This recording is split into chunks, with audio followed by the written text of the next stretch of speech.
Times are tough. Politics are splitting people apart. The economic crisis continues its reign as severe weather threatens to wipe us off the face of the earth if a World War III doesn't do the job for us.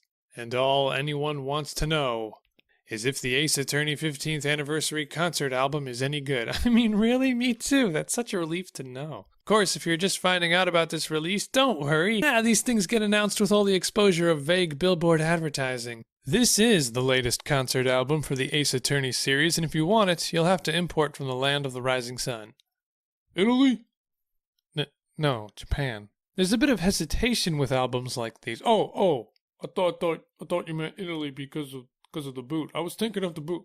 Anyway, the last album of this caliber was 7 years ago, and the one that came in between that time was a double pack of the Ace Attorney Meets Again series, which many thought to be a rehash of the 2008 Ace Attorney concert, which actually wasn't true, but I'll get to that in a bit.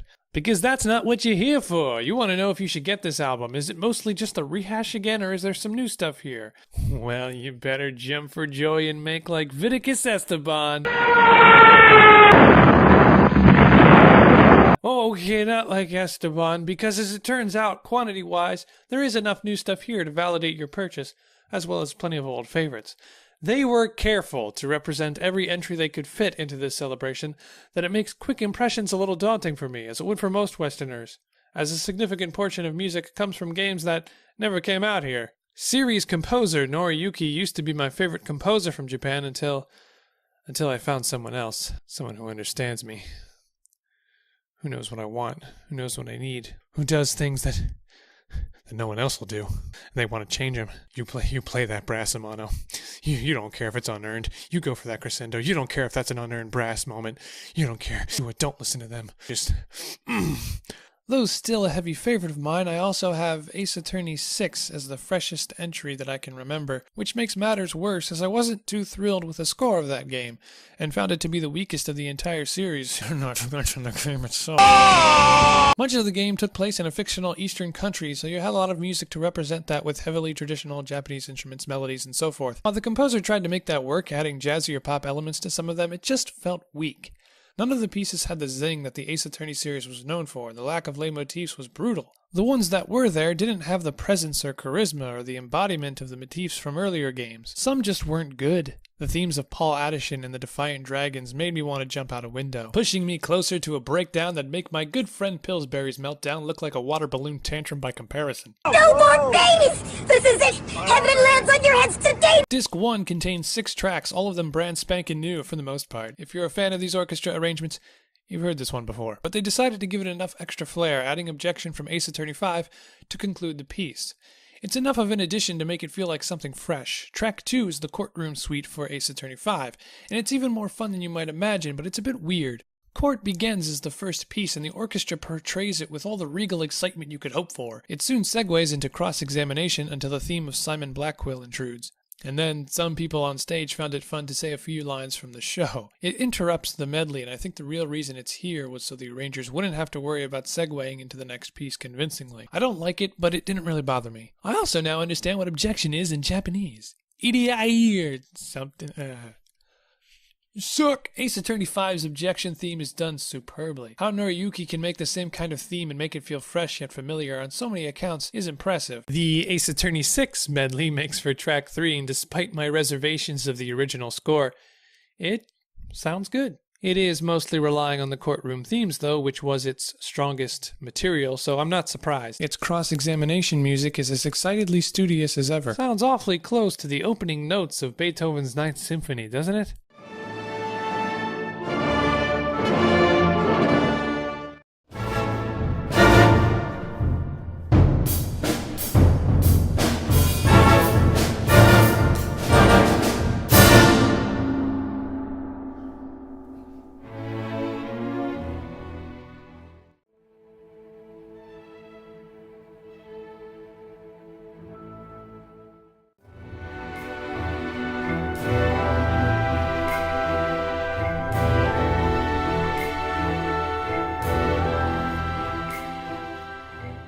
Here's what's weird about it. You would think maybe Sadmahi's theme would be in there, just as the prosecutor of 5 was. But after the court theme, we get Emma Sky's theme. Now I like Emma as much as the next guy, or girl.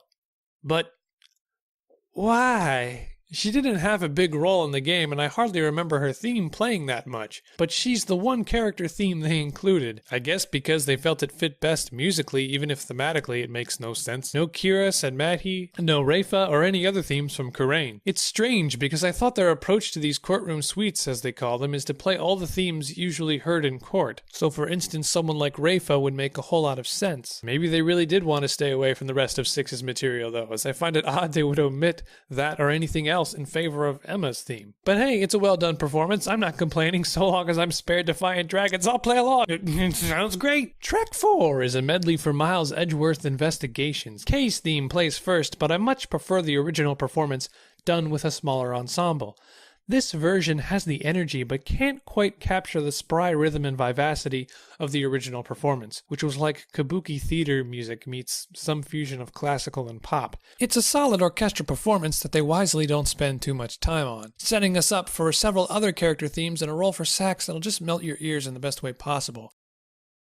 I'm not familiar with this title, but after some research, I hear what sounds like the themes of Shin and Callisto, and they sound great. The groovy performance of the brass, conjoining with that of the sax, and a lot of quick notes from the strings, give it a real ritzy and slippery feel. I love it. The medley for Investigations 2 is a staggering 11 minutes long, but that's part of the problem. It goes through a lot of pieces that just have greater impact when listened to in full than the bits you get here. I think they even play certain parts of a piece, then play its continuation later to better fit with the overall arrangement. For instance, Confrontation has a silly and surprising moment of counterpoint between strings and timpani, making it feel like you're bouncing on a trampoline or balancing yourself on a wire. However, the orchestra's performance overall for this piece really makes up for the mishmashing arrangement, giving it the immaculate energy it needs, convincing you of its headlong charge despite unconvincing transitions when there are any. And the orchestra uses those rests well, even though for a piece that just gets crazier, I would want something more solid to carry it through instead of these half-second stops. I was expecting a lot of traditional Japanese music for the great Ace Attorney medley. What I got at the start was an erratic imperial mash of brass and snappy percussion that constantly called to mind Hisayashi's score for Ni no Kunai.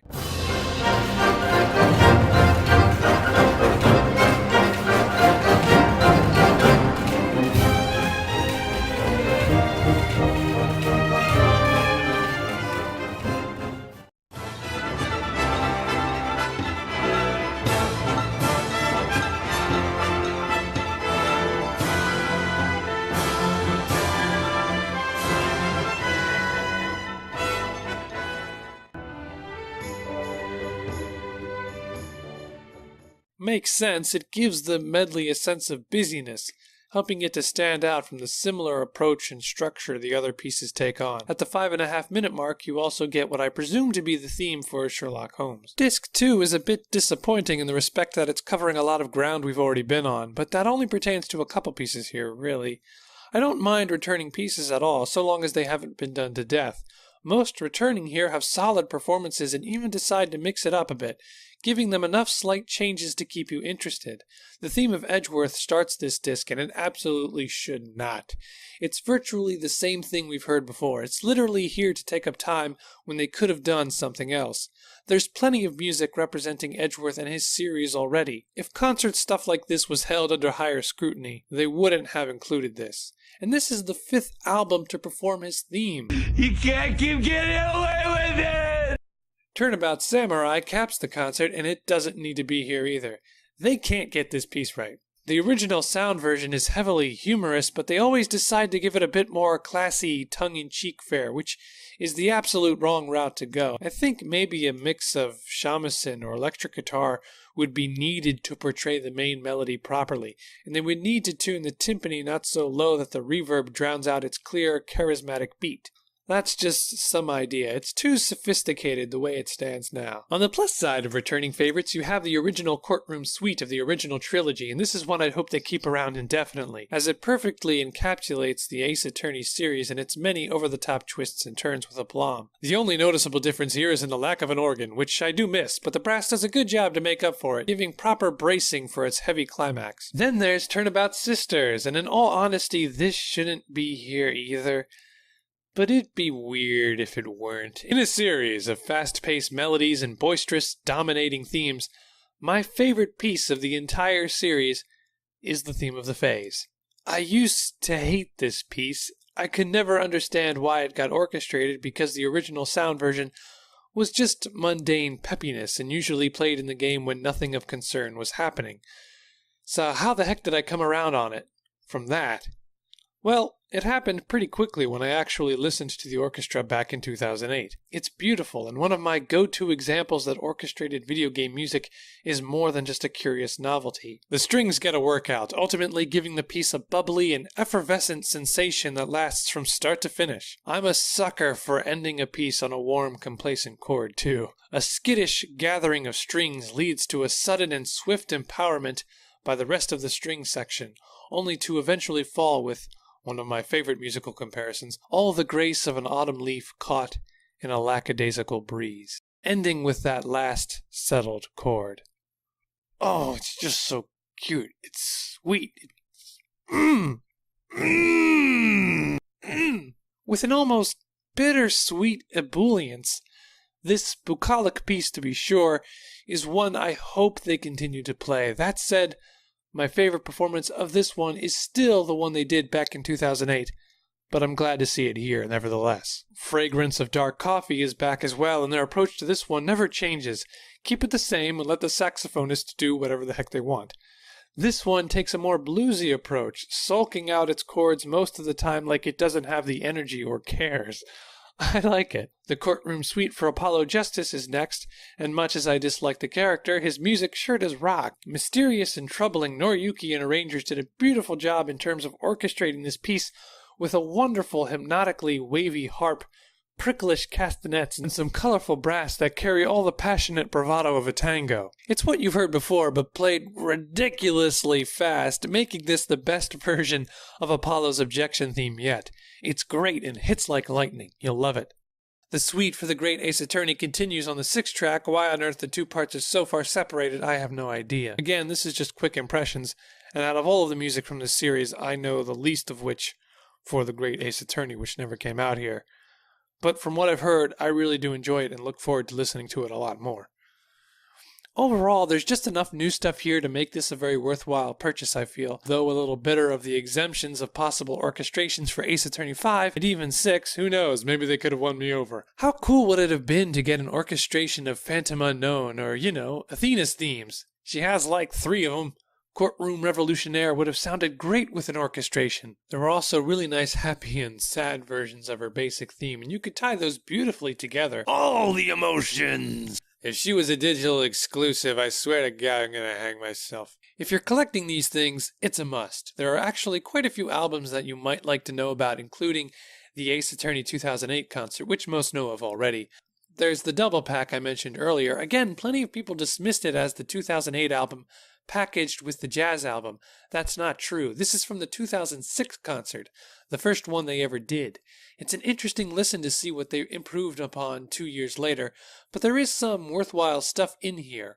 All the performances are completely different.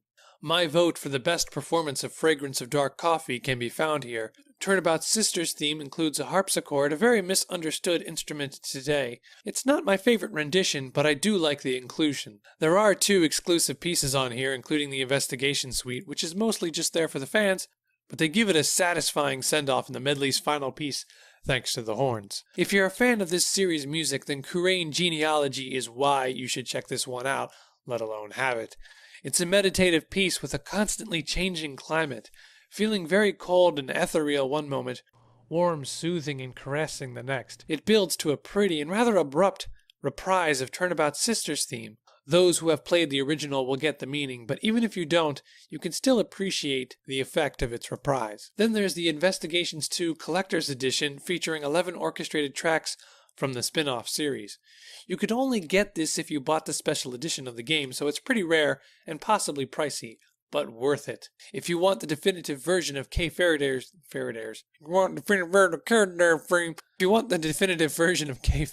theme, or plenty of the other pieces from the series, you're best off finding them here than letting this album's suite give you the truncated version. At their best, these albums call to mind the focused hysteria of an Ionesco Rhapsody or Camille Saint-Saëns' Bacchanal, and while usually just fun for fun's sake, can be deep when it wants to be with pieces like Fragrance of Dark Coffee or Turnabout Sisters. I still want more, but maybe that's not such a bad thing, and they give enough to satisfy. So should you go and buy it?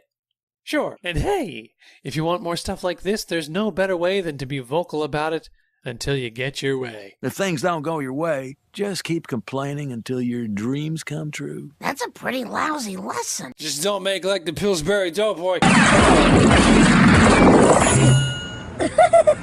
There's no effect.